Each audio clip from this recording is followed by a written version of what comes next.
Welcome back to the Star Wars Universe podcast. Today we're talking about the Book of Boba Fett, Episode 4, The Gathering Storm, with special guest Zuhair Ali. All that and more after commercial break we have no control over.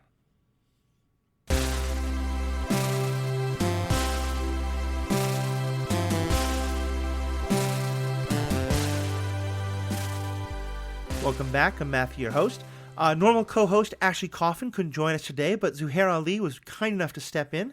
Zuhair has been a guest on this podcast a couple times before. He, along with Jay Scotty, are the co-hosts of the Animation Deliberation podcast, a great podcast in animation. And Zuhair was part of a lot of the Bad Batch coverage with us. So, Zuhair, glad to have you back with us. I'm no Ashley Coffin, but thanks for having me back. We like to get different voices on here. So, let's kind of catch up with you a bit first. What have you thought of the Book of Boba Fett overall before we got up to this episode? It's been a lot of fun. Definitely been enjoying the way that they've been doing the storytelling, and it is a lot more laid back than what Mandalorian and Bad Batch and things have been. They really are just taking the time focusing on the development of the character. It's not as mind-blowing as Mandalorian has been, but it's been very enjoyable with a lot of good moments in it. Yeah, I think it's a good way of putting it. When Mandalorian started, I think a lot of us, myself included, were looking forward to a story that was just about people in this world, and it wasn't about the Galactic Empire, and it wasn't about the Force and the Jedi and all that kind of stuff. And the story that Mando gave us was good enough that even though it involved a lot of those things, I mean, it was a lot closer to the sidelines, but even though it involved those things, like, okay, but this is a great version of that, so that's fine. But yeah, I kind of feel like Boba Fett is actually giving us that, Like, maybe there's going to be some tie-in down the road, but so far, this is just about who runs the criminal empire on this one very out-of-the-way backwater planet. And it matters to these people, but, to the greater scheme of things, whatever happens in the show, I don't think it's going to have any influence on anything really beyond this planet, and I kind of love that. It's almost held to kind of like the same regard as Solo is with the movies, where it's like Disney Plus has kind of set a standard to where all of their Star Wars and Marvel content needs to blow it out of the water every time, but it doesn't hurt to just have these properties that are just leisurely in these worlds that are just a much smaller story that it doesn't have to blow your mind. Maybe one episode will, maybe a couple of moments will, but I really like the pace. I really like the edge. Like, I don't feel like I need to watch it the second that it comes out. And I'm okay with that. Like, I waited until it was time to record, to take the time to watch this one, and less likely for people to spoil it. There's less of like, it's amazing or it's terrible. Like, we can kind of hit that middle area a little bit. If you like it, great. If not, it's not gonna be the end of the world for Star Wars fans. Yeah, I think that's true. I mean, I think I am enjoying this. I don't think it's gonna be in my 20 years from now when I want to watch some Star Wars content, this is not the thing I'm probably going to watch. I think there's things, and Mando would definitely be higher. Even Bad Batch might be higher. In part because, it's the double-edged sword. As I keep saying, I want something that's not tied into the larger story, that's just about the world building. And that's exactly what this is. And I think because of that, as you said, I think if you haven't watched Mandalorian, you probably aren't going to know much about all the stuff that's coming in the next 5 or 10 years. And maybe this story will affect that as well. But yeah, it just seems like, there's no Grogu, there's no remnants of the Empire, there's no sort of early formations of other things. It's just, it's expanding everything we already know, if anything. Yeah. So what'd you think of this episode? I really liked it. It closed down basically all the flashback stuff, so now we're like on track to deal with what needs to be dealt with. It really added a lot to his character of like what his intent really is, because for people who like don't read books or source material or anything like that, from the original trilogy, like, we don't know too much about Boba, so it's like, why does he want to be a crime lord? Why is he tired of being a bounty hunter? Why is he taking the direction that he does? And this kind of solidifies that. We've seen enough of his adventure, enough of his flashbacks, and enough of understanding where clones came from and how they developed to know what his motive for everything is. And now that we're on track with that, like, the rest of this is very enticing, because when I saw the Pikes in Bad Batch, I remember telling you, it's like, I want to see more of them. I'm excited for them. And now that they're here, I'm like, I'm terrified of them. This is going to be fascinating. They're such a good in that regard because they're so different from the Hutts. You know, think of how the Hutts came in, all these people carrying that thing, and they must all have strength 21 or 18 plus because I don't know how the fact that you can see them all struggling and like moving their fingers and like dropping down a couple times, that was the best part about it. Like they are not having a good time. It is nice they acknowledge that. Yeah, it is nice they acknowledge that. But yeah, I remember part of that was also I think I said to you in that conversation, I want more Pikes, but you can't do the Pikes live action. And this is clearly proving me I was wrong. And you know, where it's going with the Hutts is the Hutts are all like big and bluster, and here we are, and here's our monsters. The Pikes are so understated, and I just love that. It's it's so much more menacing in that. Yeah, regard, because you know? they're able to have civil conversation. They're able to be cordial, but when it's time to like get things done, like their guns blazing and they handle things quick and they're menaces, and that's just very exciting to see in the context of like knowing what the action is capable of in Star Wars now. Like these last two episodes, choreography wise speaking, could be some. Yeah, I don't even have words for it. I'm very excited to see what they do with it. There were some great fight scenes in this episode, and it is a little unfortunate thing that I both myself and Paul Hoppy, who's a regular guest on this show, has been on a number of shows, are huge fans of Robert Rodriguez. And in part, like, I mean, I fell in love with him because of Desperado, which I think is one of the best action movies I've ever seen. And I know some people didn't love the fight scenes in the first couple episodes of Boba Fett and kept saying, oh, Robert Rodriguez can't direct action. And this episode, I think, has by far the best fight scenes we've seen yet. And so I was like, look, clearly he can. And then I realized Rodriguez didn't direct this episode. So maybe there's some truth to the fact that he's lost his touch. I don't know. But I'm definitely enjoying all of it. I feel like the action that's been in this series so far has been appropriate for the context. Because we're talking about people who have only known their style that's worked for them. So that is going to be a little more broken up. It is going to be a little more raw.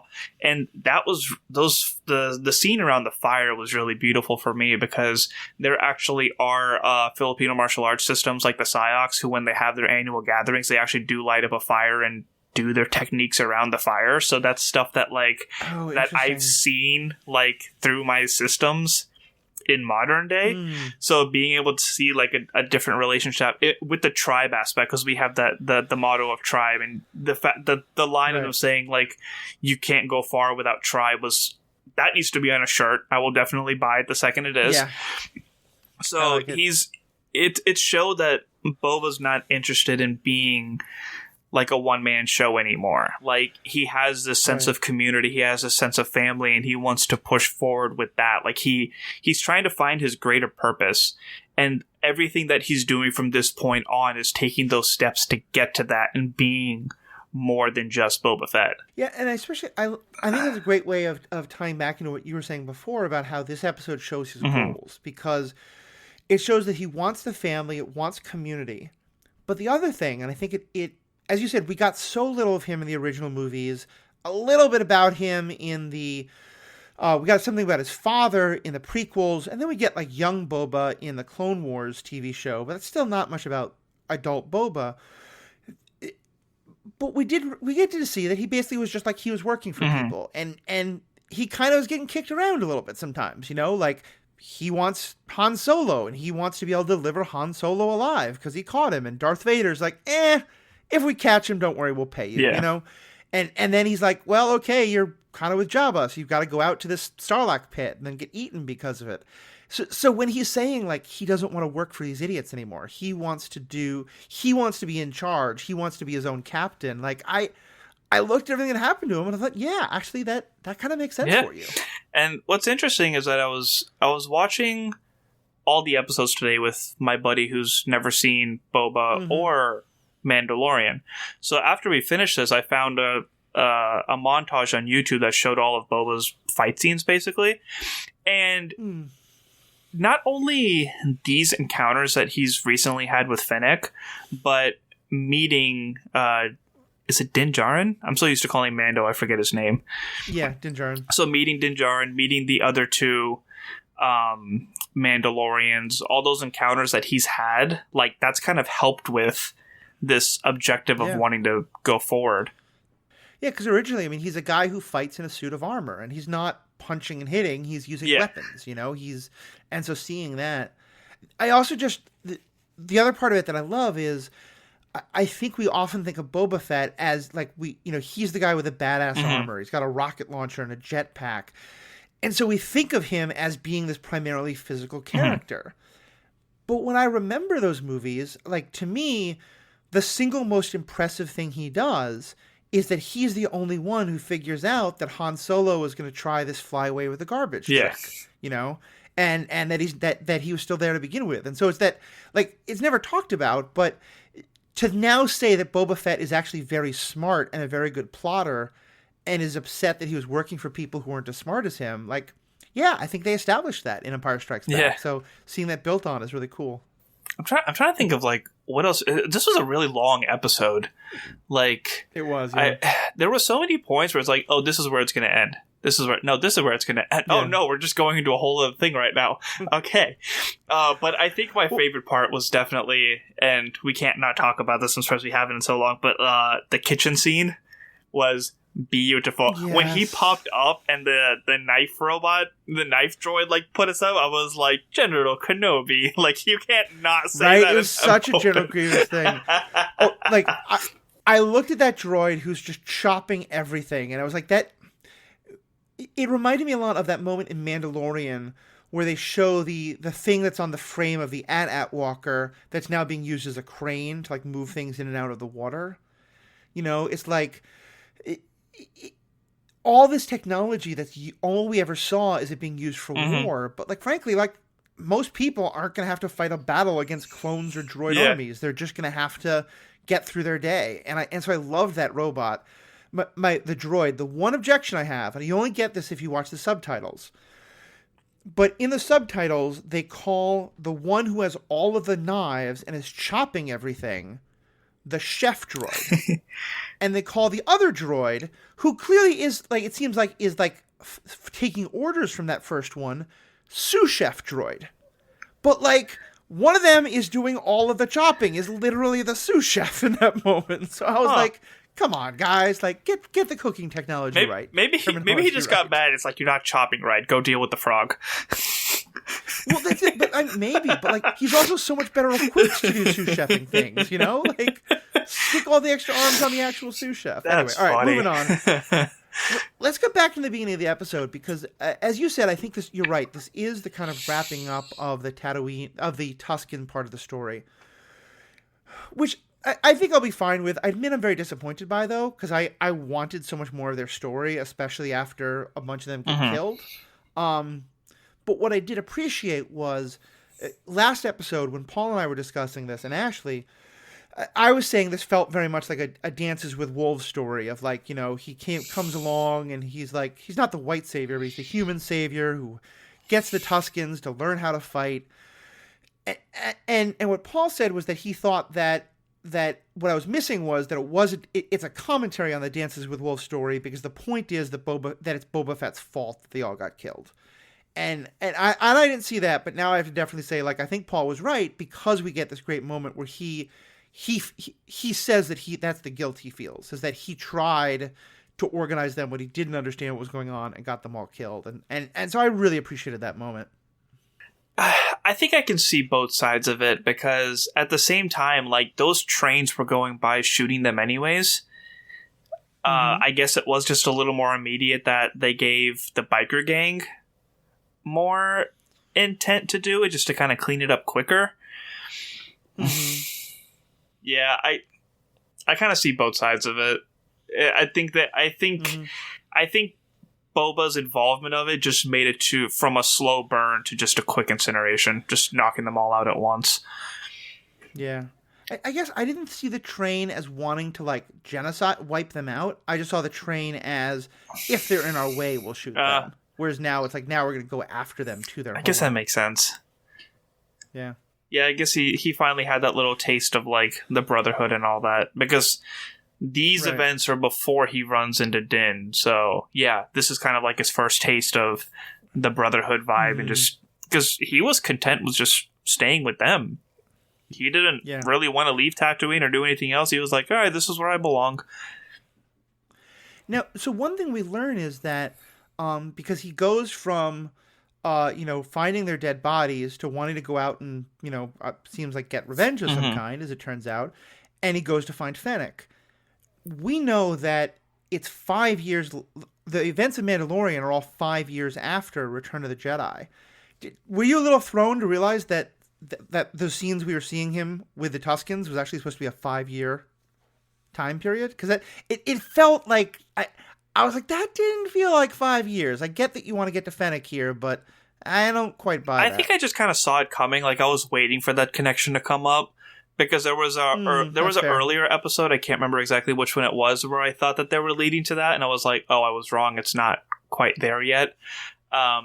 So I think I saw it coming, and I think the scars on his head were kind of a reference point, because early on, like, you could see like how mangled up his head was, but in this episode it looked mostly healed, and I felt like that was supposed to be the indication of the time pass. Okay, I can see that. I can totally see that. I mean, I guess, I was just waiting for it to come up, so I guess it just didn't surprise me that they got to it. Yeah, that's fair. That's totally fair. And it did feel like a good way. I mean, I think we always knew that it was Boba who had rescued her back in Mandalorian, but it was really nice to see that and to see how that whole thing happened. And so he takes her, gets her on the back of the Bantha, and goes to basically a droid body modification shop where, instead of tattoos and piercings, what the cool kids on this planet do is get, droid parts, which is funny because it means that the kids who are doing it, like, however many years later, I guess it's actually not that far in the future, maybe like a couple of years later. So actually that's not very far in the future, so never mind that part. But yeah, what'd you think about getting to see, like, what the bad kids do on Tatooine to be cool? It was weird. What do they call it? A mod parlor? Yeah. It's one of those things where it's like Disney, I guess, is trying to add their flair to it without taking us out too much, but that was just one of those things that stood out a lot. I mean, the logic of it was pretty cool, but just with how flashy they made it, that's what kind of threw me off. Like, this is very EDM music, and everything's just bright colors, and just very hipster vibes, I guess, for Star Wars standards. Yeah, it's interesting. You went hipster, because to me it's 100% cyberpunk. Yeah. Like, and this is like, that's not really even a big thing today, but like 15 years ago when I was going to goth clubs a lot, and there was a lot of, like the people dancing with like the kind of cyber streamers in their hair, and the big stompy boots, and the goggles and the headphones and stuff like that.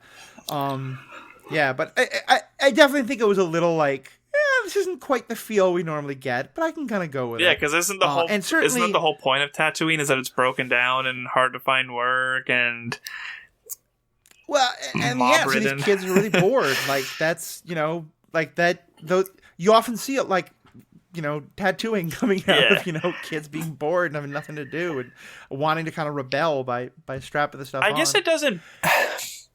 I can do without it, but I'm not bothered that it's there, if that makes sense. That's fair. And help me, you may remember better than I do. I don't remember seeing that Fennec had all these modifications when we saw her in Mandalorian. Did I just miss it, or is this a new reveal that she's been so severely modified? It was in season 2. I actually forgot about it until they did all of that. But there was a point where, like, I think she just, like, opened up and she was like, ta-da! Just to show that, like, Boba had saved her. Okay, got it. Yeah, that makes sense.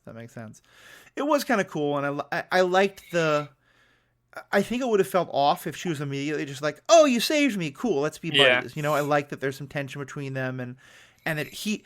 That he is on this a little bit more idealistic, like let's kind of be out for ourselves, and she's still just like, no, just like, go to whoever's going to pay the bills, Yeah, she's like, I'll help out if you're willing to buy. Like, what was the deal? Like, I help you on this mission, then our debt is clear. He was like, that's fine. Yeah. And then kind of sweet talks her. It's like, I need brain and muscle. You happen to have both. Yeah, exactly. And I think one of my other complaints, I've enjoyed quite a lot of it, don't get me wrong. I think one of my complaints about the first 3 episodes was it felt like they weren't using Fennec Shand enough. She was often just kind of like glowering in the background while he was doing things. And so I liked that she got to do a lot more. She got to be a badass fighter. She got to have a lot of great more lines. She got to have a lot more perspective. Yeah, I think the logic behind it is that they just didn't want to show all their cards because he's still trying to establish himself, and he doesn't want everyone to know what they're capable of until absolutely necessary, especially if they're on the brink of a war, because he knows at this point that there's Pike interference, what the state of everything is, that people aren't respecting him, people aren't looking up to him, so he wants to have as many assets and as many secrets as he can so that when he needs it, it's like, this is our true power. Yeah. I like that he's going after his armor, because that's clearly becomes a thing for him even later when he shows up in Mandalorian. I was pretty certain the Sarlacc was dead after he climbed out of it. It looked real dead in episode 1, so I was a little like, about the Sarlacc coming back to life, but it made for a fun scene, so I was fine with that. Yeah, definitely after that bomb went up, it's like, he's dead now. Oh god, yeah. And what a great callback to the prequels. It was still that kind of sonic boom kind of thing, that I just had that weird noise. That was they did that in Mandalorian too. In one of the scenes, he just dropped in boom. It's like, ooh, I know what that does. Yeah. Exactly. Just one other thing I wanted to say about that whole like the body marred part. I think it was also the music. The music felt very cyberpunky. Yeah. Like if I was playing the Matrix soundtrack and someone slipped in like this music, I wouldn't tell the difference. It felt very much like that kind of especially thing. because they're so like keen on their Western finds, like do do do, and then it's like that stands out quite a bit there, bud. Yeah. Interesting choice. All right, so I think then we there's not much to say about it, but just the scene of like the biker gang with him then kind of, it's the modern day equivalent of like bikers getting attacked by a helicopter or a fighter plane. I wanted a lot more of him tracking down the bikers. Like, I feel like that could have been a whole other episode of him like figuring out exactly what happened and why. But if you have to give it to us quick, that was a real badass I scene. loved it. The cinematography behind that was stunning. Just a low shot looking up, and you see it like it's about the size of the fly when it's coming in. It's just like, oh no, they're dead. They're so dead. Because, like, he's seen enough of them at this point, right? Like, he stole their bikes at one point. He saw how they handled the people in the bar, and then they took out his people. He was just like, no, F you at this point. And And you know what? Just throw in a missile in there while I'm at it. Like, even the assassins in the first episode, one tried to get away. He could have just shot him. He was like, no, I'm just going to blow you. So it shows how petty he is at the same time. It's like, I don't have time for your shit. You all are dead. I've deemed it so. It's funny because earlier in my notes, we talked about this a bit, but he has a great line which says, "I'm tired of our kind dying because of the idiocy of others." And that's to me so much about like why he wants to go out on his own. And I had a moment of like between like him standing up to the profiteer from the last episode and him having this kind of idea with Fennec of wanting to like save all the bounty hunters. I wrote in my notes like, is he becoming too much of a good guy? And then we got to him just like slaughtering the bikers. And he hasn't actually proven that they're the ones who killed the Tuskens. There's a lot of circumstantial evidence, to be sure. And I was like, no, okay, yep, he's still an anti-hero. He's still... They left their brand on the tent. That's true, yeah. But again, even that doesn't mean like, so is it the whole gang? Is it just like 2 or 3 of them who did it? So that's just right along. Messing with him now. That's my point. This is a Frank Castle, not a Matt Murdock approach. That's exactly what I was going to say. You know? He's very anti-hero in this scenario because it's like, he's trying to do better in this and that, but he's still a crime lord. Yeah, definitely. So let's fast forward then to the modern day, although it's not really too much of a modern day. We talked about the chef droid, and I will. So Gonk was the droid who became like the MVP of the Bad Batch. This isn't Gonk; it is a different droid. But one of the first things Fennec does is just blow away this like very cute, harmless droid, And I have to let you know, the internet is up in arms. Oh my god, about is it that. really? Like, oh, there's all these like Gonk tributes and like pictures of Fennec with like a cross on through her face, No. justice for Gonk, and it's just like, I like it's not Gonk. I think it had 4 legs, and Gonk only had 2, but it's a very similar design. But it was like, yeah, I don't know why she had to do that. So I think it's funny that that's become the internet. Like, you know, justice for Gonk is definitely a thing on TikTok and Twitter. I love that now. right before that, there's a line where she says, like, what's the price on my head? Like, I just want to, like, cue over to that Gonk droid just peacefully walking at the beginning of that scene after she says that. Right. I mean, it seemed like he was more of a field droid as soon as it opened up, because he was the only thing you saw walking down. I was like, oh, there's got to be... I guess she knew that, too, because it feels combustible, and skadoosh. Right. Yeah, exactly. Skadoosh indeed. Skadoosh indeed. I was like, oh, the poor thing. So now we fast forward to the modern day, and Krastin is back. I did you believe for a second that when he walked away, he was gone? I mean, you don't create new Baka, as the character is often referred to, and not want to keep him around. No, just the way that he ran off, I was like, where are you even gonna go? But the fact that he's just... Right? I didn't expect him to just be getting, like, drunk at a restaurant. I thought, like, he would have to get called back or something, or, you know, like, be at the port, like, refueling or working on his ship as he was leaving. But he's just like, nah, it's been a rough day. I love it because, you know, with Chewbacca, you always had this sense of, like, if Chewbacca weren't so well-behaved, he would be an absolute mess. But because he is, like, I've got this life debt, I'm a noble creature, you know, he wants to get home and celebrate Life Day, like, you know, he's just a noble kind of guy. And so having this one who's like, you know, we see the Trandoshans, who, by the way, another race that started live action, they looked ridiculous in Empire Strikes Back, but then were really developed in the animated shows. And here again, I think actually look much better live action. They're gambling. They're being a little bit loud, but they're not doing anything actually, like nothing to him. But Krastin is just like, nah, screw it. I'm gonna get into a fight with him. And then my personal favorite is when he's holding this one last guy up, and the woman at the bar is just very happy to say, like, look, just we'll pay off your bar tab. We'll settle this up. All you have to do is put him down. And he's just like you said, yeah. Maybe at least rip his arm off, you know? Like, I was just like, you make no sense, and it's so badass, and I love you so much. Yeah, me and my friend were talking about how great the Lego Star Wars games were for the complete saga, especially because of the sounds and everything. And one of my favorite parts was that Chewbacca would pick up a stormtrooper and rip off his arms and it would go pop pop. But the fact that you actually heard the scream and he just like threw his arm down, I was like, oh my god, I never thought I would see that in live action. Right? Well, it's kind of like when the, early in that first episode of Mando, and someone gets decapitated or cut in half by the closing door. And you're like, oh, okay. This is not the show I thought we were going to get. This is Netflix MCU. This is not movies MCU. It's like, how we've grown. I love it. It's so great. And it's so subtle, but I also just thought it was a great callback because in Star Wars A New Hope, the original movie, you know, at one point, Han is saying, be careful, don't beat them at, like, you know, Jedi chess game, whatever they're playing. Because, as he says, you know, when Wookiees get upset, they'll rip your arm out of your socket.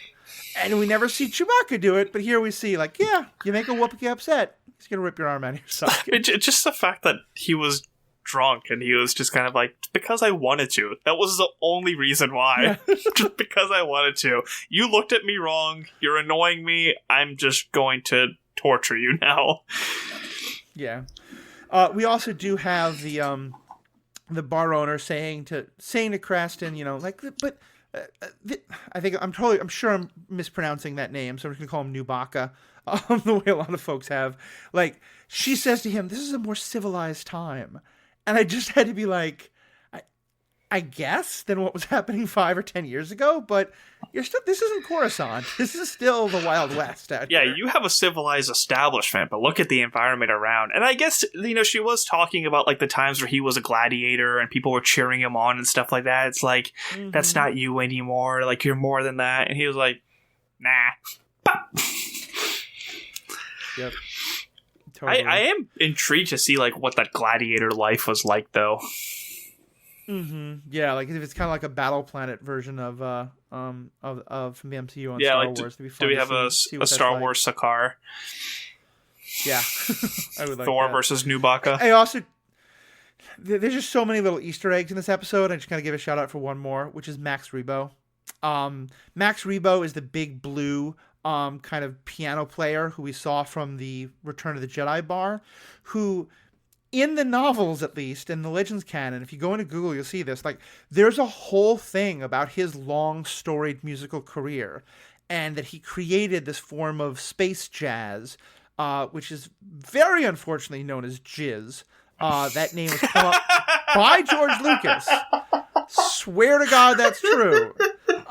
But yeah, Max Rebo is like a music god in that world. So to see him just like, it's like, okay, cool. Like, you weren't on the sail bar. You're still surviving. I'm happy for you. Good for him. So yeah, definitely good for him. Yeah, and then I think then we get to after some fun, we get one more last scene, which is where, Boba pulls together the heads of all these other families and wants to talk about how the Pikes are taking over and they're the real enemies, and he wants them to all unite together. And I think this was intentional, but I got huge Godfather vibes, from all of them kind of aligned together. Can we unify the families against this one enemy from outside? Yeah, they're also shisty too. It's like, what is their real motive? Like, are they trying to pin Boba and the Pikes against each other just to reap the benefits of it? And it's interesting that he was asking for their partnership, but he settled for, like, just be neutral. Right. Let us deal with this. Don't go to them if they ask. Because there is, like, corporate vibes of, like... you mentioned Daredevil references before, but, like... It's like, hey, Fisk is trying to get you to leave this building nicely so that he can turn it into a shopping complex, but if you don't, like, we will just blow the whole thing up. Like, it's fine. And that's the vibe that we're kind of getting over. That's kind of what the Pikes are doing, where it's like they're trying to charm you and be on your side and this and that. Right. But at the end of the day, there's this galactic corporation that has a great spice trade going on, and they don't need any of these people in their place. They could just shoot them down if they want them to. But, like, do these families understand that? Do they understand the extent of, like, what the Pikes are capable of doing and that they actually have no value to them? So are they going to understand that and side with Boba at some point? Are they actually going to provide resources, or like, are they just going to make things even more difficult? Yeah. I mean, it's a good question, especially because on some level, Boba Fett's doing the same thing. Because, like, you don't know how much this was planned, but it certainly did seem like it was planned. They're all saying to Boba, well, like, what are you going to do to us? And then all of a sudden, they're reminded that they're all standing right over, like, sitting over a Rancor pit, and the Rancor is, like, pushing itself up through the thing. And it's like, okay, yeah, so Boba's got some muscle as well, quite literally. Yeah, the second there was hostility in their tones, like, he was ready. It's like, what'd you say to Daddy? Yeah. I like that. That's not that Boba sort of, like, poked him to do that, but just the Rancor could sense the hostility and went guard dog mode, Because there was so much emphasis on how much loyalty they have to their owner that you could tell. It's like one of them stood up, and that was when the tone in his voice changed, and that's what triggered the Rancor. Oh, you're right, yeah. It's funny, between this and that Bad Batch episode about the little baby Rancors that looked so adorable. Yeah. I was talking to Scoots about that. There's no way I'm going to be able to go back and watch Return of the Jedi and see Luke kill that poor, horribly monstrous but lovable creature, Like, especially, like, his keeper is, like, holding on to him and, like, crying over, like, the dead. I was like, no. So sad. Like, that part was enough. I didn't need to know, like, this much detail about the species. Like, wow. Look, Danny Trejo told us, and I don't care what his character's name is. It will always just be Danny Trejo. Yeah. And part of that, I say that because in the Muppets, the Muppets Go to Jail movie, Danny Trejo, he's just Danny Trejo. Like Ray Liotta's playing someone, but it's like, that's Danny Trejo. So that's fantastic. That's fine. So yeah, I think that's about all I got for this episode. What about yourself? Just how much I love the Ratcatcher and the fact that he's in the palace now. Mm-hmm. Yeah, that's definitely awesome. That's gonna be a fun dynamic. Like, he was like, "Do you know who I am?" He's like, "Yeah." Just turns himself off. He's like, "I'm not dealing with this." Yeah. I was like, man, I wish I could do that. Right? That's a smart little thing. Like, you probably go into shutdown mode. Just hit the power button when you've calmed yourselves down. I don't need to deal with this. I like that a lot. All right. Well, Zuhair, so good having you on. I know you're creating a ton of content. Tell us more about what's going on with Animation Liberation. Yeah, so the two big projects we're doing right now is Young Justice. The first half of season 4 is on its mid-season finale, and they're taking a break until the springtime, but as usual, that show is phenomenal. Love every second of it. A lot of cool storytelling going on. They're also at risk of being like canceled again due to just studio nonsense, right. And it's based very heavily on its streams. So if you guys need something to watch while this Marvel rut is going on, Young Justice on HBO Max, guarantee that you will like it. Just at least give the first season a try. It would be very helpful to the huge fans. And then in the anime realm, we're currently covering Demon Slayer every week, which is nice. Crazy. Like, it's a jaw dropper of an episode every week, and it's been so much fun to cover and just geek out over. So That's yeah, awesome. Check out Animation Deliberation for anything animated. Yeah, I love what you all are doing. I enjoyed the first season of Young Justice. I didn't really fully get into it, but then listening to your coverage of it, I think it just kind of like unlocked a lot of things about it, and I've been really enjoying it now, going through and seeing more of it. So definitely check out that stuff on Animation Deliberation. Of course, you can find my podcast all by going to theethicalpanda.com. There you'll find more about the Star Wars podcast, the Superhero Ethics podcast, where we've been doing coverage of some of the Batman movies. We just did an episode about the Golden Girls. Because, living in Miami on a teacher's salary, that's a superpower. We have new episodes coming out soon about the movie Jaws, both the making of it and also all like the character net. Because, that movie is about businessmen who don't want to deal with a disaster and just, want to not worry about safety and keep making money. No relevance to our world today.